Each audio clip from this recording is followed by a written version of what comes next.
Hey everyone, welcome back to more political chatter. In this video, this is a United States House of Representatives uh, updated map. I mean, we will just be talking about it, who I think will win majority with with only a few more seats yet to be called across the country. But where everything stands, who's in the lead in these races, and I think who is favored to win in each of these races, and I'm going to give my predictions for the uncalled races. So therefore, this is my updated prediction for who I think will win the House. So we have our, sorry, it's going to take a little bit to load because I have a lot of tabs open because of the election.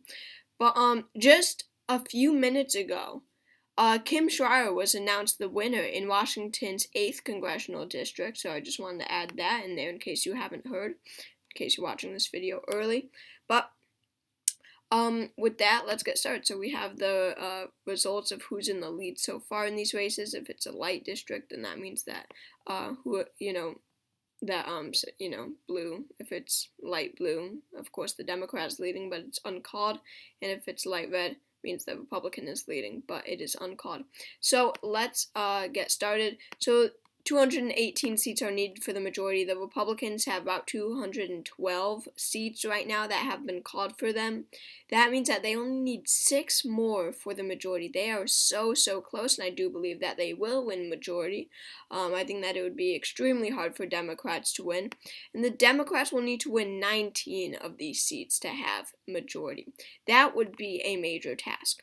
So let's get started. So let's call the obvious, mostly obvious races, like where, one candidate is heavily favored. One being the state of Alaska. It's only not called because ranked choice voting is going to take a while for the results to be in, and the same goes for Maine. Maine and Alaska both have ranked choice voting. Maine's second is going to be too close to call for a while, and as I call a district, it's going to be this light blue or a light red to show that this is my prediction. Every solid color means that the race has been called for them, and then my prediction is going to be that light color. Moving on to, let's go to Nevada's, second district? Third district. I do believe that Susie Lee is favored in this race, as Mark Horsford and Dina Titus both won their congressional districts too. And I think that, Democrats with their redistricting strategy here is going to pay off big time, making 3 districts that they are all narrowly favored in, and I think that they will win the 3rd district. I think that Susie Lee will be reelected. Going to the 6th district of Arizona, I do believe that Juan Kiscomani is favored in this race, and I do believe that he will pull out a win. He is an exceptional candidate that the Republicans have nominated this year. I see him as a possible rising star of the Republican Party once he's elected to the House. I could definitely see him as a more of a moderate, bipartisan, working with both sides kind of representative, someone who might have a brighter future than just U.S. representative. And, I'm just talking about these races a little because I believe that one candidate is heavily favored. I'm going to wait on the 1st district. I thought that David Schweiker, the incumbent, was heavily favored in this race and that he would be winning by a likely margin. But with 75% in, the Democrat is still leading in this race. That is very surprising to me, so I'm going to hold off on that one for now. Going to the Maine 2nd district, looking at the results we have seen so far, I do believe that Jared Golden, the incumbent, will hold on to his seat. He's currently up by about 4%, more like 3 actually, which is, or no, yeah, 4. Geez, more like 5 actually. I don't know why I was saying 4 before. More like 5%. He's up by.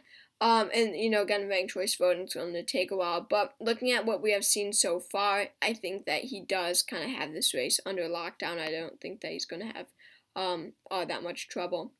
So these are, the ones that I am pretty confident in. And then we have the California districts, which I'm a lot of them, I'm very confident in. One of them being the 3rd district of California. My prediction, I've always had this going to the Republicans. I never thought that it would really be competitive. I definitely think that one's going to the Republicans. And then the 9th district, I really think that Josh Harder is going to win. We only have 36% in a lot of these districts, like the 9th. So those early votes won't really be able to help us all that much. But I've always had Harder winning, and I think that he will be able to once again. The 13th district is an open district. This one is going to be close. 41% in. We still don't know a winner. I'm going to hold off on that one. And then the 22nd district, I'm going to give it to David Valadao. I think that he, him with the incumbency factor, I think that that's going to excel him in this race. I think that he really does. That he really is in a position to win at this point. And then we have the 21st district, which I didn't even think was all that competitive at all. I think that Jim Costco is going to hang on. I don't think we need to talk about that race too much, the Silicon Valley, that area. And then we have, this one is more close than I thought. I'm not really familiar with this race at all, as I didn't think it would be all that competitive. But Julia Brownlee, she's not all that interesting of a U.S. representative, and she's leading by 9 points with 54% in. I see this as a win for her using using the context of these House races across the country. I believe that she is positioned to win, saying that Democrats have exceeded expectations by wide margins. And zooming in here so you can see around the Los Angeles area. Let me just get it down here. Sorry, it's going to take a second. Looking at this Los Angeles area, first of all, the 34th district, we have 2 Democrats running against each other. I believe this is due to ranked choice voting, because I do believe that, I know Los Angeles' mayor endorsed ranked choice voting, and that, maybe Los Angeles has it, which is why there's 2 Democrats running against each other. But either way, Democrats are going to win that district, so that's why I had it filled in on my map, and it's not on here. The 45th district, we have Michelle Steele. I've always had her winning. I think that she is in a position to win, even with everything going on across the country. I believe that she, with the area that she's in, being in California, being a bit of a different U.S. representative, I think that she could hang on by a very narrow margin. And then going to the Levin and Porter districts. One big surprise was Katie Porter's district, the 47th. I did not think this one would be all that close, even before Election Day. I thought that Katie Porter, with her popularity across the country, her name recognition, everything, I thought that she was in a great position to win. And especially after we saw Democrats sweep, well, no, I shouldn't say that, but exceed expectations across the country, I think that Katie Porter had it under lockdown. However, that's not what we're seeing. She's only up by 1%, with 59% in. Still, I think that she will pull out a win. She is leading currently, and I think that she will win. Same goes for Mike Levin in the district below. What's that? The 49th.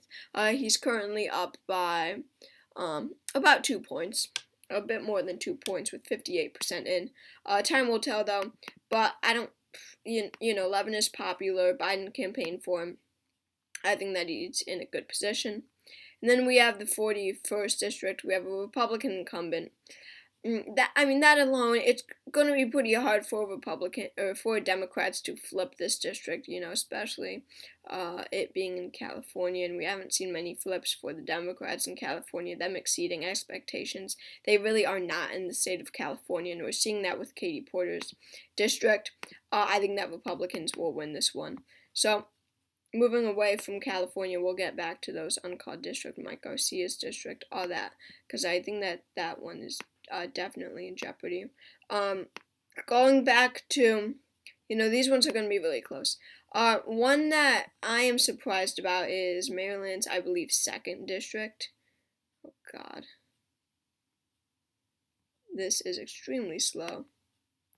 But going to Maryland's 6th district, I would think that David Trone would be winning right now, okay? To put it in simple terms. But he is down by 1.3%.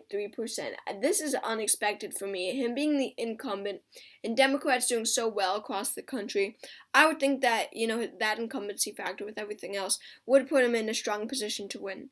However, with 89% in, it's really looking like Neil Parrott will win. I mean, I don't know the specifics about the counties and which counties we still need votes from in. I don't have that type of map and data like news channels do. However, at this point, with a lot of votes in, I'm thinking Neil Parrott will win. I think that Republicans will flip this one, and that puts them at 218 seats. So I do believe that they will win majority. That's a key flip for Republicans there. And even before Election Day, before I thought that Democrats would shock the country, I had David Schoen winning. So big surprise there for me. And then in New York's 22nd, we have we have a retiring Republican. So this is a big pickup opportunity for the Democrats here in the 22nd district. Republicans are leading with 94% in. They are leading by 1.5%. Using logic, I don't think that Democrats will be able to, overcome this 1.5% with only 6% of more votes in. I'm going to give this one to the Republicans. I think that they're going to hold on to their seat there. So that puts the Republicans at 219, Democrats at 207. So as you can see, it will be a very close House. So I'm just going to finish up all of the districts I think are going to be very close. Starting with Colorado's, 6th maybe, the 8th district of Colorado. This is a new district created after the 2020 census. Caraveo, the Democrat, leads by 0.8% with 94% in. Barbara Kirkmeyer is the Republican. I've always had Kirkmeyer winning this race. But I would give this to the Democrats, as Caraveo led this entire election night and yesterday. She has led all the way through. And I feel that she, looking at Jared Polis winning by like 17% and Michael Bennet winning by 13%, I think that there will be enough voting down ballot for, that is my previous House prediction, sorry about that, that Democrats will win this seat. And then there's the big surprise of the night that I know you guys have been waiting for me to talk about, that being Colorado's 3rd district, and we have big news. Lauren Boebert has taken the lead a few hours ago from Adam Frisch. Bad news for any bipartisan moderates or anything across the country. Frisch proved to be a very powerful candidate. This race was not expected to be close. A lot of people didn't think about it. A lot of people had it solid art. However, this one proved to be one of the closest races in this election. Boebert leads by 1,100 votes, just 1,140 votes, by just 0.4% is her lead currently. And what we have seen this entire, by the way, 98% of all votes in, we only need 2% more votes. And what we have seen this entire election night and yesterday and today is that Frisch has had a lead. Boebert has been gaining, and she finally took the lead with 98% in. I hate to say it, but I think that Boebert is in the best position looking at what we saw 2 nights ago, yesterday, and today. I think that she will pull out a win. Definitely. And then going to New Mexico's 2nd district, this is a big surprise for me. Yvette Herald, the Republican who is the incumbent, is currently trailing by 0.6%. I thought the Republicans had this one. I thought that looking at the national environment, looking at Biden's unpopularity, I would think that a Republican incumbent who won in 2018, for crying out, no, maybe she won in 2020, but regardless, she definitely won in 2020, a blue wave year. She won in 2020. I would think that in 2022, a Republican favored year, that she would be winning, but that's not the case. With 99% in, the Democrats leading by 0.6. Using that, I think that Democrats will flip this seat. That is a great flip for the Democrats. We talked about David Schweikert's district a little bit. I think that he will pull ahead. He is only down by 1.6, and a lot could change. This is the first district. I would be shocked if Schweikert loses, but we have seen a lot of shocking results through the night, especially Steve Chabot in the 1st District. That's a big surprise for me. But Arizona's first, I'm going to have to give it to Schweikert. I would just be very surprised if he loses. So, looking at California, talking about the 13th District, again, this is the open seat here. John Duarte versus Adam Gray. The Republicans are leading here. This is one I'm unsure about, just because, we don't have any incumbent. It's an open seat. I don't know much about it. This one is going to be really, really tough. But looking at everything else, I kind of feel like Adam Gray is a winner. A lot by his name. But I could see the Democrats winning this seat by a very narrow margin. I would give it to them, honestly. And then Mike Garcia's district, will he hang on by a few hundred votes? The 27th district, he leads by a good amount right now. I see him on path to victory. Of course, this is going to narrow up by a lot, but he leads by 13 points. Garcia as the incumbent, I see on a path to victory. I think, well, that's my previous house prediction again. I see him winning this seat. Going up to Oregon and Washington, we have 3 races left.